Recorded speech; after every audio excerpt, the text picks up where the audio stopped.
आता या तीन गोष्टींमध्ये साध्य, साधन आणि साधक. तो साधक कुठे पोहोचणार आहे हे कशावर अवलंबून आहे? साध्य काय, बरोबर आहे. तो जर पैशाच्या मागे असेल तर त्याला इकडे सत्ता जरी मिळत असेल किंवा पद मिळत असेल, त्याला त्याची आवड होईल का? त्याला इकडे प्रेम मिळालंय पण त्याचे साध्य मात्र पैसा आहे, तर तो प्रेमाला महत्व देतो का?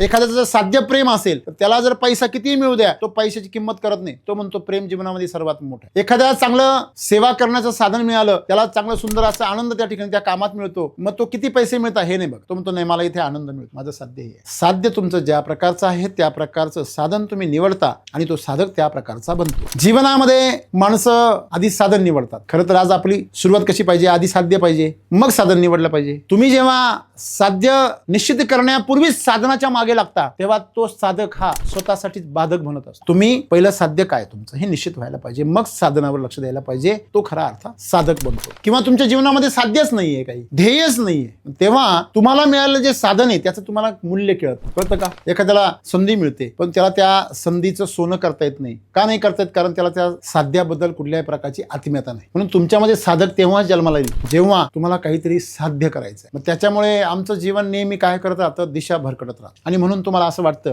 की आम्हाला अनेक गुरूंची गरज. मुळात सांसारिक जीवनामध्ये गुरुचा काही संबंधच नाही. सांसारिक जीवनामध्ये आम्हाला मार्गदर्शक असतात, सांसारिक जीवनामध्ये शिक्षक असतात, प्रशिक्षक असतात. सांसारिक जीवनामध्ये गुरुचा काही संबंधच नाहीये. गुरु हा शब्द एवढा स्वस्त नाहीये की तुम्ही तो सांसारिक जीवनामध्ये वापरावा.